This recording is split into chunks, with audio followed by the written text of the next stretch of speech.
ప్రార్థన చేసుకుందాం. అందరూ మోకరించి దీనపు ఆరాధనను ప్రారంభించుకుందాం. మహాపరిశుద్ధుడు, మమ్మల్ని మిక్కిలిగా ప్రేమించిన మా పరలోకపు తండ్రి, నీ యొక్క పరిశుద్ధ పాదములకు లెక్కించలేని స్థుతులు, స్తోత్రాలు, వందనాలు చెల్లించుకుంటున్నాం. ఈ విధంగా నీ సన్నిధిలో చేరి నిన్ను ఆరాధించుటకు నువ్వు ఇచ్చిన కృపను బట్టి, ధన్యతను బట్టి నీకు వందనాలు.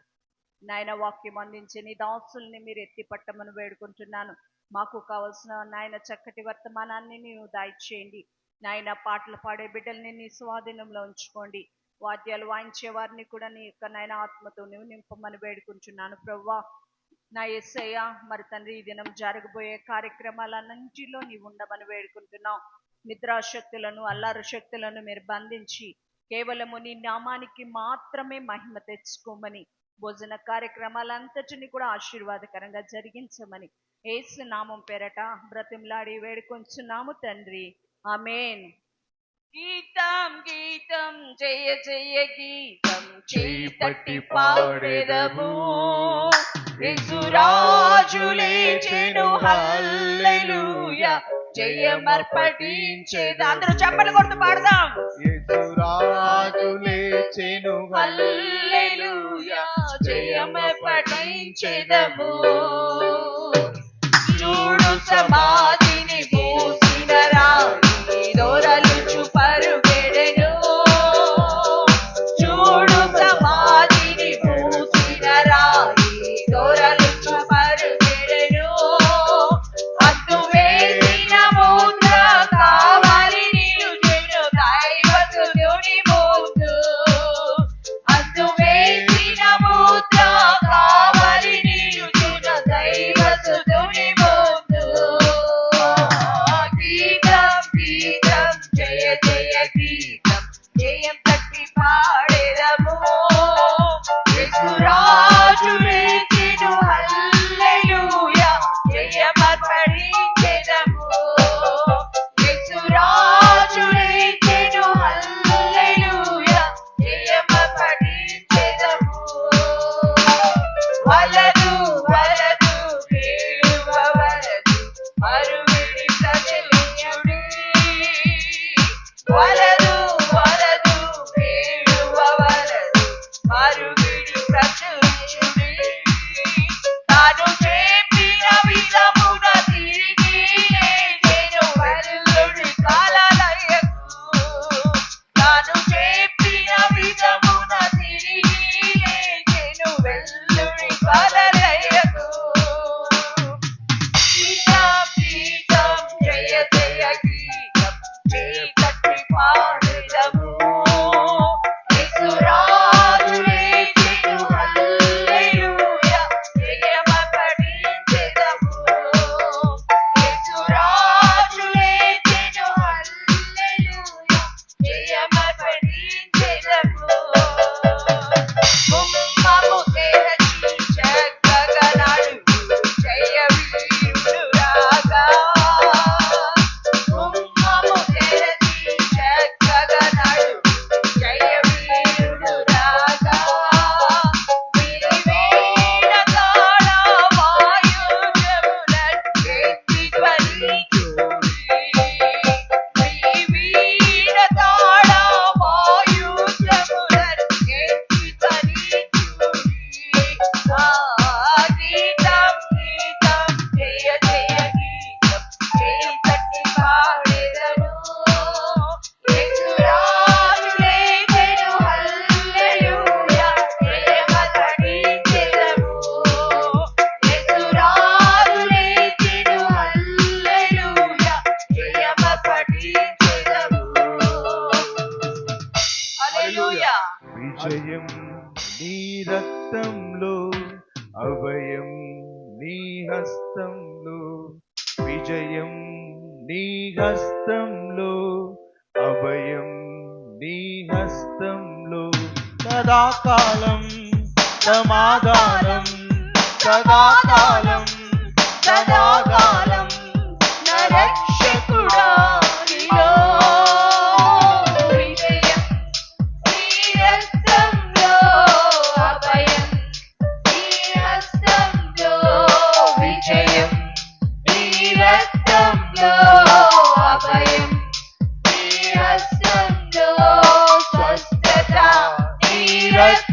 పాడదాం. మరొకసారి స్వస్థత నీ హస్తంలో, భద్రత నీ హస్తంలో, సదాకాలం సమాధానం సమాధానం సదాకాలం నా రక్షకుడా నీలో విజయం, నీ హస్తంలో అభయం, నీ హస్తంలో విజయం, నీ రక్తంలో అభయం, నీ హస్తంలో రక్షణ, నీ రక్తంలో శాశ్వత, నీ హస్తంలో రక్షణ, నీ రక్తంలో శాశ్వత, నీ హస్తంలో సమాధానం సదాకాలం సమాధానం సదాకాలం నా రక్షకుడా నీలో విజయం, నీ రక్తంలో అభయం, నీ హస్తంలో విజయం, నీ రక్తంలో అభయం, నీ హస్తంలో క్షమాపణ, నీ రక్తంలో నిరీక్షణ, నీ హస్తంలో క్షమాపణ, నీ రక్తంలో నిరీక్షణ, నీ హస్తంలో సమాధానం సదాకాలం సమాధానం సదాకాలం నా రక్షకుడా నీలో విజయం, నీ రక్తంలో అభయం, నీ హస్తంలో విజయం, నీ రక్తంలో అభయం, నీ హస్తంలో ఆరోగ్యం, నీ హస్తంలో ఆనందం, నీ హస్తములో పాడదాం. ఆరోగ్యం నీ రక్తంలో ఆనందం నీ హస్తములో సదాకాలం సమాధానం సదాకాలం సమాధానం నా రక్షకుడా నీలో విజయం, నీ రక్తంలో అభయం, నీ హస్తంలో విజయం, నీ రక్తంలో అభయం, నీ హస్తంలో హల్లెలూయా హల్లెలూయా నా రాజు వస్తున్నాడు జనులారా రాజ్యం తెస్తున్నాడు త్వరపడి వేగమే రండి పిల్లారా, ప్రభుని చేరగరండి. వస్తాడన్న యేసు రాజు రాజకుమారుడా, వస్తాడన్న బహుమానం వేగమానుడా, వస్తాడన్న యేసు రాజు రాజకుమారుడా, వస్తాడన్న బహుమానం వేగమానుడా ఆ రాజు వస్తున్నాడు జనులారా రాజ్యం తెస్తున్నాడు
పాప పరిహారము.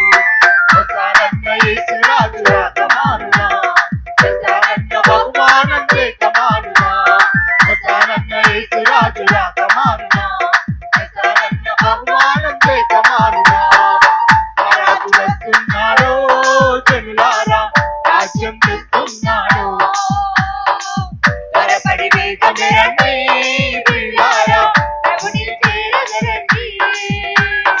కనురెప్ప పాటున కడబూరబోగగా, పరమునను ఉండును నమ్మిన వారందరూ.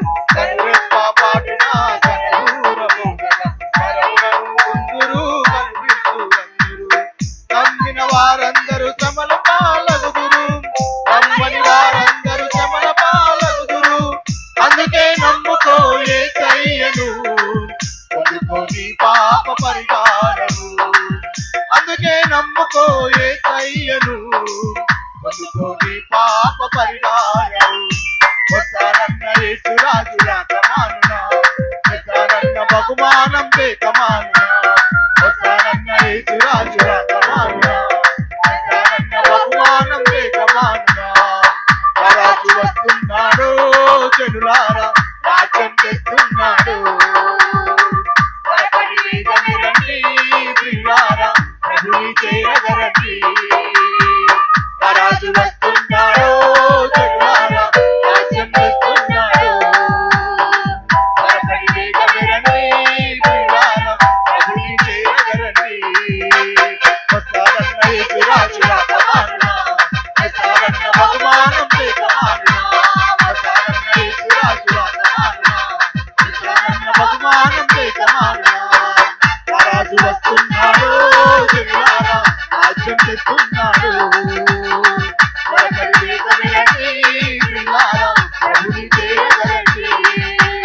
వస్తానన్న యేసు రాజు రాకమానునా, వస్తానన్న బహుమానం తేకమానునా, వస్తానన్న యేసు రాజు రాకమానునా, వస్తానన్న బహుమానం తేకమానునా, వస్తానన్న యేసు రాజు రాకమానునా, వస్తానన్న బహుమానం తేకమానునా, వస్తానన్న యేసు రాజు రాకమానునా, వస్తానన్న బహుమానం తేకమానునా.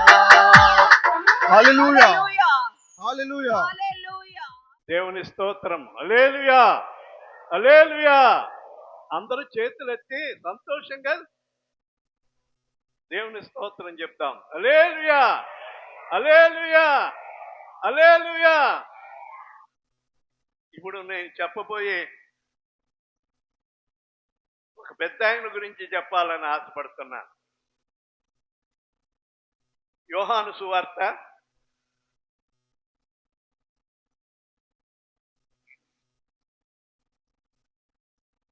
మనము ఎప్పుడు వింటా ఉన్నాము, విడిచిపెట్టేస్తా ఉన్నాము. వినటం ఈ చెవితో వింటూ ఈ చెవితో వదిలిపెట్టేయటం. యేసు ప్రభు వారి శిష్యులు ఎంతమంది అండి? ఎవరు? గాలే వస్తున్నాం అని గాలే వస్తుంది కానీ మాటలు రావట్లేదు. స్పష్టంగా చెప్పండి. 12 మంది. 12 మందిలో ఒక ఆయన ఉన్నాడు, దొంగ. ఆయన పేరు చెప్తారా?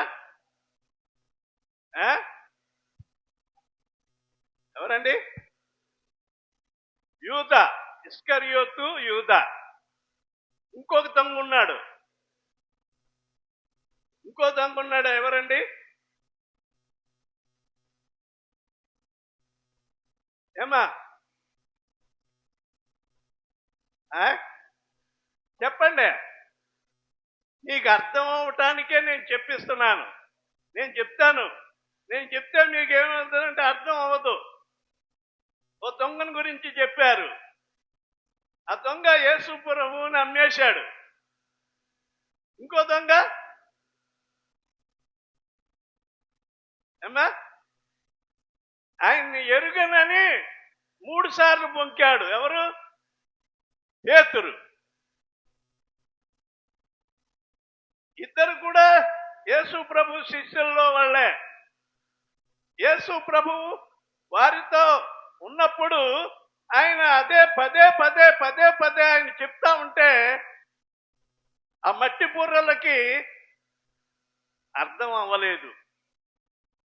ఈ పాపిష్టి జనము నన్ను బంధించి కొరడాలతో కొట్టి సిలువకు అప్పగిస్తారు, సిలువ మీద మరణించి 3వ దినాన్ని నేను సమాధి నుండి లెగుస్తాను అని చెప్పి ఆయన చెప్పిన అది మర్చిపోయారు. అలాంటి ఆ పేతురు గురించి చెప్పుకుంటున్నాం కానండి, ఈ రోజున ఇక్కడ అంతకంటే పెద్ద దొంగలు ఉన్నాం. నేను కూడా అండి అంతకంటే పెద్ద దొంగలు అన్నమాట అండి.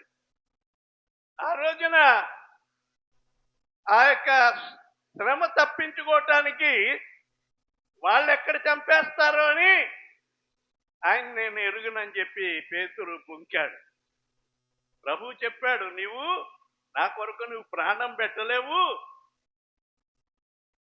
నేను నన్ను ఎరగనని 3 సార్లు ఈ పొద్దు పొంకుతావు, నీవు పొంకిన తర్వాతే కోడికి వస్తుందని చెప్పి ప్రభు చెప్పినా, లేదు ప్రభా నేను అంతటి వాడిని కాదు, నువ్వు అనుకుంటున్నావేమో, నేను మాత్రం నా ప్రాణమైనా నా ప్రభువుకి ఇస్తానని చెప్పి పేతురు బొంకినట్లు మనం బొంకుతాం. ఎవరన్నా వచ్చి గన్ను గుండెల మీద పెట్టాడు, గన్ను అంటే తుపాకీ గుండెల మీద పెట్టి నువ్వు యేసు ప్రభువుని విడిచిపెడతావా లేకపోతే కాల్ చేయమంటావా? ఆది సంఘంలో అలాగే జరిగిందంటాడు. ఇలాగ మంచి కూటం జరుగుతూ ఉంది, అందరూ కూడా ఉత్సాహంగా వచ్చారు. ఒక 4 సైనికులు వచ్చారట, రాడికల్స్, తుపాకీలు పట్టుకొని. ఒక బొమ్మ యేసు ప్రభు శిలువ మీద వేలాడుతున్న ఆ ఫోటోను ఎదురుగుండా పెట్టి, మీరందరూ కూర్చున్న వాళ్ళందరూ, చిన్నపిల్లలు మొదలుకొని పెద్దవాళ్ళందరూ కూడా ఆ ఫోటో మీద ఏం చేయాలి, ఉమ్ము వేసి ఫు అని ఊసి బయటికి వెళ్ళిపోండి, మీ ప్రాణాలు దక్కించుకోవటానికి. మీరు ప్రాణాలు దక్కాలి అంటే మీరు మేము చెప్పినట్లుగా ఆ ఫోటో మీద ఏం చేయాలి, ఉమ్ము ఊయాలి, ఫు అని ఊసి వెళ్ళిపోవాలని. బయటికి వెళ్ళిపోతే మిమ్మల్ని వెళ్ళనిస్తాం, లేకపోతే ఒక్కళ్ళను కూడా కదలనివ్వు అని చెప్పి అనేసరికి మొదటి నుంచి వచ్చారు, ఇక్కడి నుంచి సూర్యకాంతం నుంచి వచ్చేస్తాం. గన్ను షూట్ చేసి రెడీగా పెట్టారనమాట. నేను కాదు అని అంటే చంపేయటానికి రెడీగా ఉన్నారు. ఎందుకు వచ్చిందిలే బాబు, బతుకుంటే బలిసా కన్నా తినే బతకొచ్చు అని చెప్పి మొదలు పెట్టారు. ముందు యమాయిమీలు మగవాళ్ళు వచ్చారనమాట అండి. మగవాళ్ళు వచ్చి ఉమ్ము వేసి ఒక్కొక్క లైన్గా వెళ్ళిపోతా ఉన్నారు. మగవాళ్ళు అయిపోయిన తర్వాత ఆడవాళ్ళు వచ్చారు. ఆడవాళ్ళు కూడా వరుసగా అని చెప్పి ముఖం మీద, ఎవరి ముఖం మీద, పాస్టర్ గారి ముఖం మీద కాదు, యేసయ్య ఫోటో మీద వెళ్ళిపోయారు. నాకు అక్కర్లేదు యేసు ప్రభు, నేను బ్రతకటమే కావాలని చెప్పి వాళ్ళందరూ ఉమ్మి వేసి బయటికి వెళ్ళిపోయారట. అందులో ఒక అమ్మాయి మాత్రము అంత పాప, వాళ్ళందరూ వేసిన ఉమ్ము తన గౌన్తో తుడుతా ఉంది. ఆ ఉమ్మంతా కూడా నా యేసు ప్రభు మీద ఈ దుర్మార్గులు ఉమ్ము వేశారని చెప్పి ఏడ్చుకుంటూ, ప్రభువా క్షమించిన ఆయన అని చెప్పి ఆ ఫోటోను చక్కగా బాగా తుడిచి అని ముద్దు పెట్టుకుని అలాగా హత్తుకుందంటండి. వాళ్ళందరూ, వీళ్ళంతా, అమ్మా వింటున్నారా, వీళ్ళంతా ఉమ్ము వేసి వెళ్ళిపోతే ఈ పిల్ల ఆ ఫోటోను తుడుస్తా ఉంది. ఏయ్, నువ్వు చేస్తుంది ఏమిటంటే, నా స్వామి, ఈమె నా స్వామి, నా కొరకు చనిపోయి సమాధి చేయబడి మూడవ దినమున లేచిన దేవుడు ఈయన. సజీవుడు, నా దేవుడు సజీవుడు, నన్ను రక్షించాడు నరకములో నుండి. ఆయన కొరకు నేను చావటానికైనా సిద్ధమే, కాల్చేస్తాము, తుపాకి పెట్టి కాల్చేస్తామని చెప్పి నలుగురు గురిపెట్టి చూస్తుంటే, ఆ నలుగురు ఎమాయుమీల్ని కూడా ఏం చేసిందంటే చెమటలు పట్టించిందండి. అమ్మా వింటున్నారా? చెమటలు పట్టించింది. నా ప్రభువు, నా రక్షకుడు, నా రక్షకుని కొరకు నేను చనిపోతాను, కాల్చేయండి అని చెప్పి ధైర్యంగా అంగి తన గౌన్ తీసి చూపిస్తా ఉంది. కాల్చేయండి, కాల్చేయండి అని నేను. కానీ గన్లన్నీ అక్కడ పాడేసి, ఆ నలుగురు గన్లు అక్కడ పాడేసి అమ్మాయిని ఎత్తుకుని, అమ్మా నీవెంత నమ్మకమైన దేవుని బిడ్డవు. వాళ్ళందరూ స్వామి ద్రోహులు.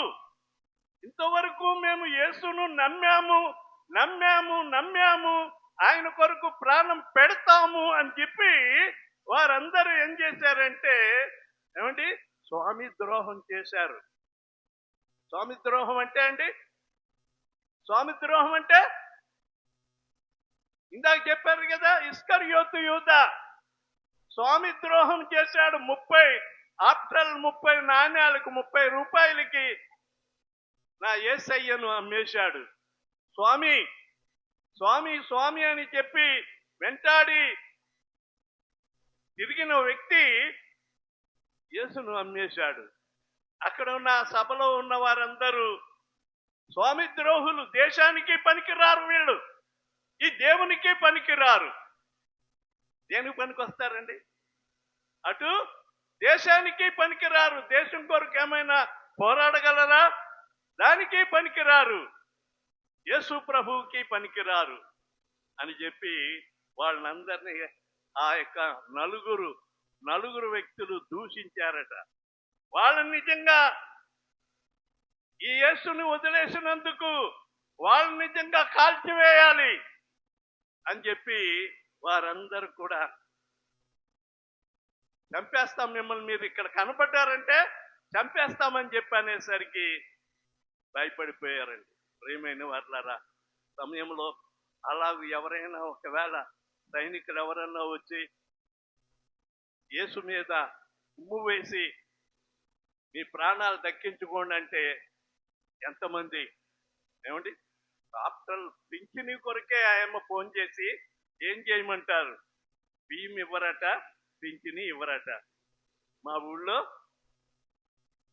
మరి ఏ ప్రభుత్వం ద్వారా కూడా ఏ విధమైన రాయితీలు మీకు ఉండవు అని చెప్పి మా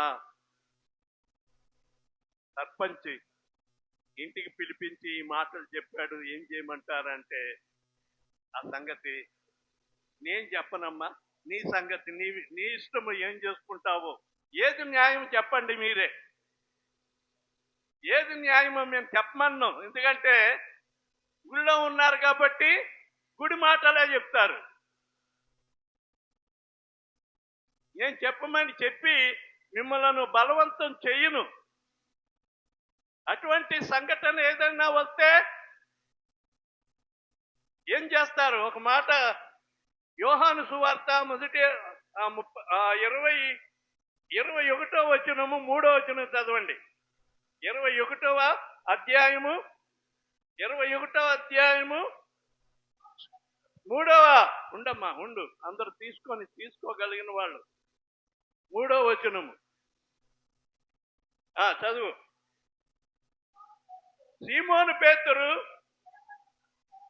నేను చేపల పెట్టబోదునని వారితో అనగా వారు మేమును నీతో కూడా వచ్చేదమని.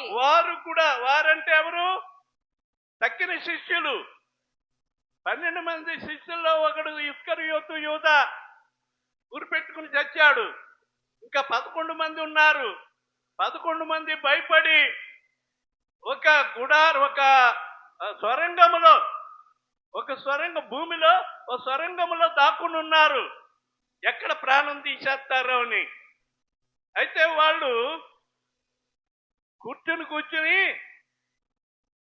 బేజారైపోయిందో ఏమో, యేసు ప్రభువుని సిలువ వేశారు, ఆయనను మరి సమాధి చేశారు. ఈ పొద్దేమో మాలో కొంతమంది స్త్రీలు సమాధి దగ్గరికి వెళ్ళి ఆయన దేహమునకు సుగంధ ద్రవ్యాలు పూద్దామని, అది 20వ వచనములో ఉంటది అనమాట అండి.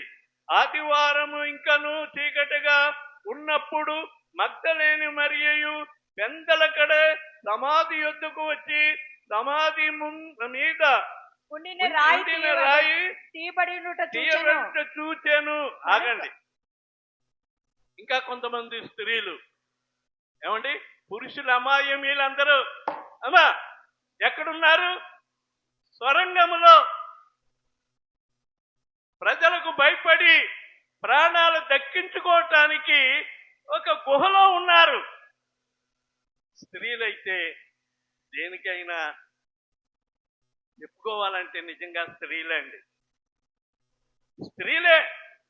కొన్ని సంఘాల వారు స్త్రీలు మౌనంగా ఉండాలి, సంఘములో మాట్లాడటానికి వారికి అధికారం లేదు. వారు బోధించడానికైనా, వారు సంఘాన్ని నడిపించడానికైనా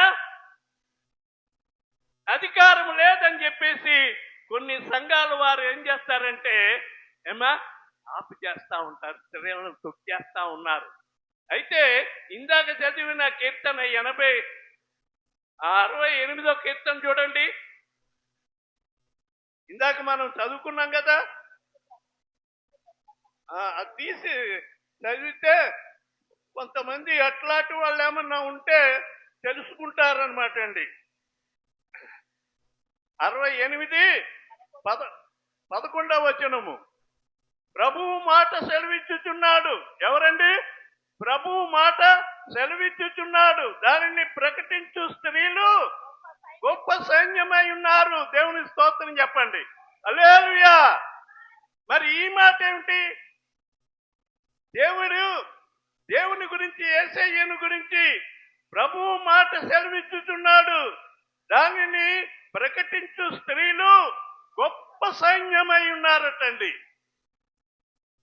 దేవుని మహిమపరిచేవారు, దేవుని కొరకు తెగించి ప్రాణాలు పెట్టి తెగించేవారు. యేసు ప్రభువుని అరిమత్తె యోసేపుతో పాటు మరి స్త్రీలే ఆయనకు సహాయం చేశారు. ఒక్కడు మాత్రం ధైర్యంగా వెళ్ళి యేసయ్య సమాధి ఆ సిలువ మీదనున్న యేసయ్యను నాకు అప్పగిస్తే నేను సమాధి కార్యక్రమం చేసుకుంటానని ఒక యూదుల పెద్ద అధికారి వెళ్ళి ఆ సిలువ మీదనున్న యేసును దింపి మరి అగరు అంటే మరి సెంటు లాంటిది అనమాట అండి. 15 మరి లీటర్ల అగరు పట్టుకొచ్చి దాంతోనే స్నానం చేయించాడటండి. నార బట్టలు కట్టి చక్కగా ఆయన కొరకు, అరిమత్తె యోసేపు కొరకు మరి తొలిపించుకున్న ఆ సమాధిలో యేసయ్యను పెట్టి పెద్ద రాత్రిని పొర్లించారు. ఆ సంగతి అంతా మరి ముందుగానే 19వ వచనములో అన్ని చక్కగా రాయబడ్డాయి. ఆదివారము తెల్లవారుజామున కొంతమంది స్త్రీలు, వారికి ఇంకా కొన్ని సుగంధ ద్రవ్యాలు మిగిలిపోయినాయి. అప్పటికే సమయం చాలా అయిపోయింది. విశ్రాంతి దినము శుక్రవారము 12 అయిందంటే, రాత్రి 12 అయిందంటే విశ్రాంతి దినము యూదుల పద్ధతి ప్రకారంగా శనివారం వచ్చేస్తుంది. శనివారం వాళ్ళకి విశ్రాంతి దినం అన్నమాట. ఇప్పుడు మనకి యేసు ప్రభు వారు సమాధి నుండి లేచిన దినము కనపట్టి పరిశుద్ధ దినం ఇది. ఆదివారము పరిశుద్ధ దినము. అందుకని మనం ఆదివారము ఆరాధిస్తున్నాం. ఇప్పటికీ ఈనాటికి కూడా యూదులు ఏం చేస్తారంటే శనివారమే వారు, మా పండు కూడా 7th డే స్కూల్లో చదువుకున్నాడు. చిన్నప్పుడు 7th డే స్కూల్లో చదువుకున్నాడు రాజమండ్రిలో. వారికి ఈ 7th డే ఆ శనివారము ప్రార్థన ఉండేది. ఎఫ్సిఎం వేరే స్కూల్లో ఉంటే నేను మాత్రం ఆ కాన్వెంట్ లో చేర్చాము. కొద్ది కాలమే మాత్రమే ఆ స్కూల్లో చేరాడు. 7th డే వాళ్ళంటే వాళ్ళు శనివారం ఆరాధన చేస్తారు. అయితే ఈ శనివారము వచ్చేస్తుంది, శుక్రవారం వెళ్ళిపోతే శనివారం 1 గంట అయిందంటే శనివారం వచ్చేస్తుంది. అందుకని ముందుగానే శనివారం రాకుండానే శుక్రవారం రాత్రే ఈ సమాధి కార్యక్రమం చేసేసి సమాధిలో పెట్టేశారు. ఇంకా ఏం మిగిలిపోయన్నాను, సుగంధ ద్రవ్యాలు మిగిలిపోయిన యేసు ప్రభు వారికి ఇవి పుయ్యాలని, ఆ శవానికి యేసు ప్రభు దేహానికి ఈ సుగంధ ద్రవ్యాలు పూద్దామని ఎంత ధైర్యమైన స్త్రీలకి. సమాధుల తోట సమాధి తోటలో మరి ఈ యేసు ప్రభు మరి దేహానికి ఈ సుగంధ ద్రవ్యాలు పూద్దామని బయలుదేరారు. ఎప్పుడండి అక్కడ మనం చదివితే ఏమంటే, ఆదివారము ఇంకను చీకటిగా ఉన్నప్పుడు మగ్దలేని మరియు పెందలకడ సమాధి యొద్దకు వచ్చి సమాధి మీద ఉండిన రాయి తీసివేయబట్ట చూచెను. కనుక ఆమె పరిగెత్తి ఎవరికంటండి, సీమోను పేతురు నద్దకు, ఇప్పుడు మనం చెప్పుకుంటున్న సీమోను పేతురు గారు, ఆయప్పకే చెప్పా, సీమోను పేతురికే చెప్పింది ఈ మగ్దలేని మరియా. అయితే ఆయన అక్కడి నుండి పరిగెత్తుకుని వెళ్ళి సమాధిలో తొంగి చూశాడటండి. ఈ సమాధి మీద ఉన్న రాయి ఎవరు పూరించారు? ఇంత పెద్ద బండి చక్రము, దాన్ని ఒకరిద్దరు తీయటానికి వీళ్ళు లేదు. అంత పెద్ద చక్రం, ఇంత మందంగా ఉండే రాయి, అది ఎలా పొర్లింపబడింది? దానికి రాను వారు ముద్రలు వేశారు. మరి అక్కడ సైనికులు కాపలా కాస్తున్నారు. ఈ దేహము ఎలాగా మాయమైపోయింది? మగ్దలేని మరియా బోధకుణ్ణి ఎవరో ఎత్తుకుపోయారు, ఆయన దేహం అక్కడ లేదని చెప్పి చెప్తా ఉంటే పేతురు గారు వచ్చి చూశాడు. ఆయన నార బట్టలు మాత్రమే, ఆయన చుట్టిన నార బట్టలు మాత్రమే సమాధిలో ఉన్నాయమ్మా. వింటున్నారా? వెనకాల ఉన్నవారు వినాలి. మీరు ఎప్పటికీ అలాగే ఉంటారు. మీరు సరిగ్గా వినకపోతే, పునరుత్థాన శక్తి మీకు కావాలంటే ఈ మాటలు మీరు వినాలి.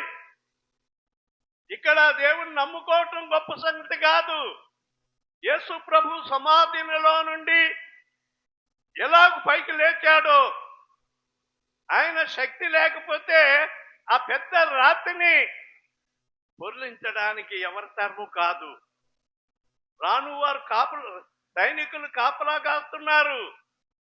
ఆయన సమాధిలో నుండి బయటకు వచ్చి నిలబడగానే ఆ సైనికులు ఏం చేశారంటే ఆయనకు వంగి నమస్కారం చేశారు. బోధకుడా, నీవు నిజముగా దేవుని కుమారుడివే, నీవు దేవుని కుమారుడివే, నీవు సజీవుడివై సమాధిలో నుండి లేచిన దేవుడు అని చెప్పి వారు చూసి, సాక్షాత్తు వాళ్ళు మొదట చూశారు, తర్వాత మగ్దలేని మరియా చూసింది, తర్వాత శిష్యులు చూశారు. కానీ ఏమంటే ఇలాగూ 11 పర్యాయములు అనేకులకు కనబడ్డాడు. 11 పర్యాయములు. ఇంకా ఏమిటండి, 40 దినాల వరకు భూమి మీద ఆయన ఆరోహణమై వెళ్ళిపోకుండామో అత్తమాను ఇప్పుడు ఈ పాటికి 2 సార్లు 3 సార్లు బయటికి వెళ్తావు. పేతురు గారు ఎన్ని ఎరిగిన వ్యక్తి. 12 మంది శిష్యుల్లో కల్లా పెద్ద ఆయన ఎవరంటే పేతురే. ప్రతిదానికి నేను ముందున్నానంటాడు. దుడుకు పేతురని కూడా పేరు పెట్టారు. సీమోను పేతురు. యేసు ప్రభువు కూడా ఏమన్నాడంటే, పేతురు నీవు బండ, కేప అనగా రాయి అని అర్థము. పేతురు అంటే కేప అనగా రాయి. ఈ రాతి మీదే నా సంఘాన్ని కడతానని చెప్పి యేసు ప్రభు వారు చెప్పారు. అంతగా చెప్పిన పేతురు గారు ఏమండి దేవుని కొరకు ఏమైపోయాడండి?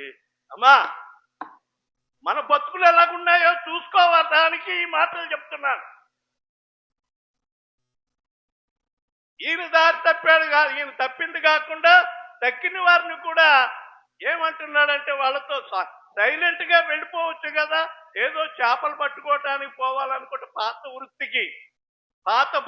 పాత వృత్తికి వెళ్ళిపోవాలనుకుంటే వెళ్ళిపోవాలి. ఇక్కడ ఏమంటున్నాడు? యోహాను సువార్త 21వ అధ్యాయము 3వ వచనములో, సీమోను పేతురు నేను చేపల పెట్టబోవునని వారితో చెప్పగా, వారితో అనగా వారు మేమును నీతో కూడా వచ్చేదము. ఏమండి పేతురు ఏం చేశాడండి? నిరీక్షణ లేని పేతురు దేవుని కొరకు కాసేపైనా నిలబడాలి కదండి, కాసేపైనా దేవుని కొరకు త్యాగం చేయాలి కదా. ఏమన్నాడు? యేసు ప్రభుతో ఏమన్నాడు? ప్రభువా, నీ కొరకు నేను ప్రాణం పెడతాను, నీ కొరకు నేను ప్రాణం పెడతాను. ఎవడు నిన్ను ముట్టుకుంటాడో నన్ను దాటి నీ దగ్గరికి రావాలి అని గొప్ప గొప్ప కబుర్లు చెప్పాడండి. అమ్మా, గొప్ప గొప్ప కబుర్లు చెప్పాడు. ప్రభువుకి తెలియదా నీ బతుకు? పేతురు, ఇప్పుడు నా కొరకు ప్రాణం పెట్టలేవు. ఈ పొద్దు నన్ను ఎరగనని ముమ్మారు బొంకిన తర్వాతే కోడికి వస్తుంది. బొంకటం అంటే అండి, అమ్మా, బొంకటం అంటే ఏమిటి అని ఒక ఆయన అడిగాడు. బొంకటం అంటే ఏమా, అందుకనే బొంకాడు అని అంటే, బొంకటం అంటే మీకు అర్థమవుతుందా? బొంకటం అంటే చాలా మంది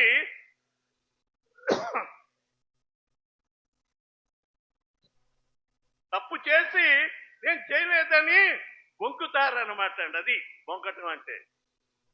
నేను ఎరగను, నాకు తెలియదు అని ఇక్కడ పేతురు గారు కూడా అలాగే చెప్తున్నాడు.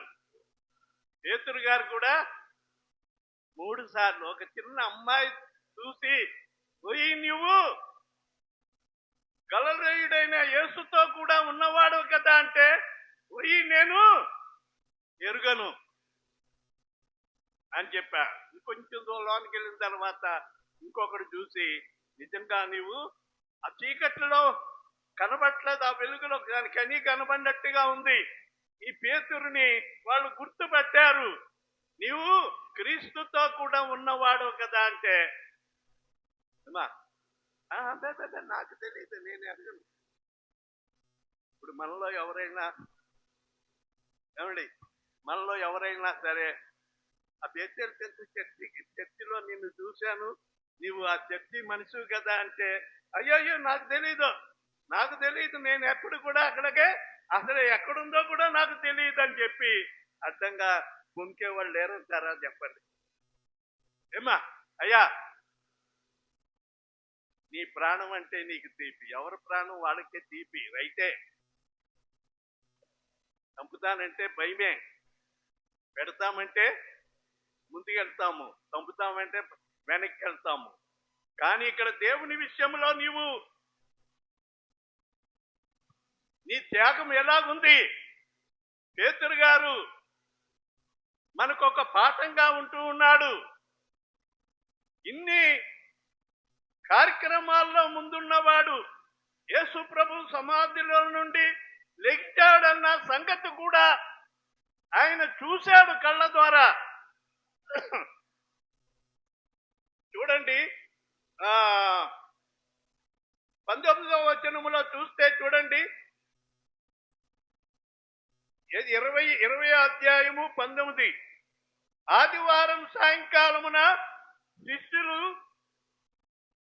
యూదులకు భయపడి తాము కూడి ఉన్న ఇంటి తలుపులు మూసి ఉండగా యేసు వచ్చి మధ్యన నిలిచి మీకు సమాధానము కలుగునుగాక అని వారితో చెప్పాను. చూసారా, ఒక ఇంటిలో శిష్యులందరూ ఉన్నారట. వారి మధ్యకి ఈయన ఆత్మరూపిగా తలుపులు వేయబడి ఉండగానే లోనికి వెళ్ళాడట. నిజంగా ఈయన భూతమే. తలుపులు వేసి ఉండగానే లోనికి వచ్చాడంటే ఈయన నిజంగా భూతమై వచ్చాడని చెప్పి వారు భయపడిపోయారు. అప్పుడు యేసే ఏం చెప్పాడంటే, అప్పుడు భయపడకుడి అని చెప్పి వారిని ధైర్యపరిచి మీకు సమాధానము కలుగునుగాక అని వారితో చెప్పాను. ఆయన అలాగు చెప్పి వారికి తన చేతులను ప్రక్కన శిష్యులకు ప్రభువు చూచి వాళ్ళు పక్కన గాయాన్ని, చేతులుగా ఉండే గాయాలను వాళ్ళు చూసి అప్పుడు సంతోషించారు. నిజంగా నీవు నజరేయుడిని యేసువే, నీవు యేసు ప్రభువే అని చెప్పి, మా బోధకుడే అని చెప్పి సంతోషించారంట. తర్వాత ఇంకో మాట చూద్దామండి. 22వ వచనం చూడమ్మా. ఆయన ఈ మాట చెప్పి వారి మీద ఊది పరిశుద్ధాత్మను పొందుడి, మీరు ఎవరి పాపములు క్షమించెదరో అవి క్షమింపబడును, ఎవరి పాపములు మీరు నిలిచి ఉండనిత్తురో అవి నిలిచి ఉండనని వారితో చెప్పాడటండి.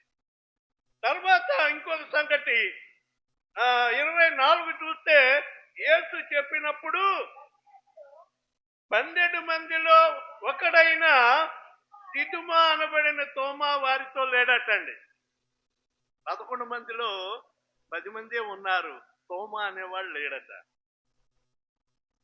అయితే ఈయన వెళ్ళిపోయిన తర్వాత శిష్యులు మేము ప్రభువుని చూశాము అని వీళ్ళందరూ సంతోషంగా చెప్తా ఉంటే ఈయన ఏమన్నాడట, ఏమండి, నేను ఆయన గాయాల్లో వేరేళ్లు పెట్టి చూస్తేనే గాని నేను నమ్మను. చూస్తే నా చెయ్యి ఆయన ప్రక్కలో ఉంచితేనే గాని నేను నమ్మనని వారితో చెప్పాడు. ఈ తోమా గురించి మరలా 8వ దినమున ఏమండి అందరూ కలిసి ఉండగా ముఖ్యంగా తోమాను 11 మందిలో తోమాను పిలిచి, తోమా ఇటురా, ఇదిగో నా చేతులు చూడు, నా ప్రక్కలో గాయం చూడు. ఏమండి అంత చూపించుకోవాలా? అంతగా ఆయన చూపించుకోవాలా? కనుపరుచుకున్నాడు ఆయన. లేకపోతే ఈ మూర్ఖ జనాంగము అంత చెప్పినా వాళ్ళు నమ్మలేదు.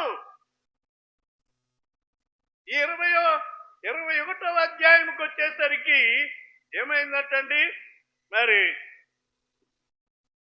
అక్కడ కూడా వచ్చేసాడు యేసు ప్రభు వారు. అక్కడ కూడా తిబేరియా సముద్రము ఒడ్డుకు అక్కడ ప్రత్యక్షమయ్యాడట.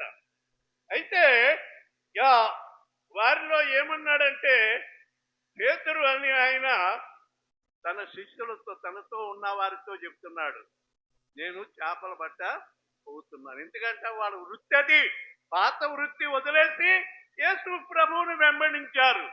ఇక మాకు ఆ వృత్తితో పని లేదు స్వామి, నీవే మాకు కావాలి. మా పాతల్లో నెమ్మది కలుగజేసిన వాడు నీవే, మమ్మల్ని రక్షించిన వాడు నీవే, మమ్మల్ని కాపాడిన వాడు నీవే, మమ్మల్ని స్వస్థపరిచిన వాడు నీవేమో, మమ్మల్ని నువ్వు కాపాడుతున్నావు, నీవే కావాలి అని చెప్పి అన్న పెద్ద మనుషులు ఇక్కడ ఏం చేస్తున్నారండి, మళ్ళా పాత వృత్తికి వెళ్ళిపోతున్నారు చేపలు పట్టుకోవడానికి. సిబేరియా అనే సముద్రానికి వెళ్ళి అక్కడ రాత్రంతా చేపలు పట్టారటండి. యేసు ప్రభువు లేకుండా చేపలు పడదామని వెళ్తే కనీసం చిన్న చేప కూడా వారికి దొరకలేదట. తెల్లవారేసరికి యేసు ప్రభు వారి ధరిని నిలిచుండి, పిల్లలారా, ఎంత జాలి కలిగిన వాడో చూడండి, పిల్లలారా తిరుడుకి ఏమైనా ఉన్నాయా అని అంటే, ఏమీ లేవు స్వామి అన్నారు. ఈయన ప్రభువని వారు గుర్తుపట్టలేదు, వారి కళ్ళు మందగిల్లిపోయినాయి, ప్రభు అనుకోలేదు. అయితే ఆయన ఏం చేశాడంటే, ఆ కుడి ప్రక్కన వల వేయండి, లోనికి వెళ్ళి ఆ కుడి ప్రక్కన వల వేయండి అని అనగానే వారు వల వేశారటండి. వల వేస్తే అక్కడ ఎన్ని చేపలు అంటండి, 107వ వచనం చూడమ్మా. కాబట్టి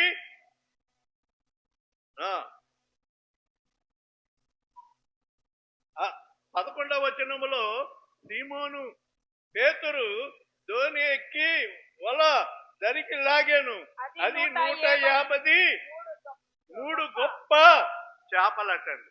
అందులో 2 చేపలు పట్టుకొచ్చి అక్కడ వెంటనే యేసయ్య వాళ్ళు ఆకలితో ఉంటారు, రాత్రంతా ప్రయాసపడ్డారు, పాపం సొమ్మసిల్లిపోతారేమో అని చెప్పి కొన్ని చేపలు నిప్పుల మీద కాల్చి పెట్టాడటండి. ఎవరు? యేసయ్య. రండి భోంచేద్దురుగాని అని చెప్పి ఆ నిప్పుల మీదనున్న చేపలు వారికి పెట్టే వాళ్ళు తిన్నారటండి. ఆ చేపలు, కొన్ని చేపలు, పట్టిన చేపలు తీసుకొచ్చి ఆ నిప్పుల మీద కాల్చి వారు తిన్నారు.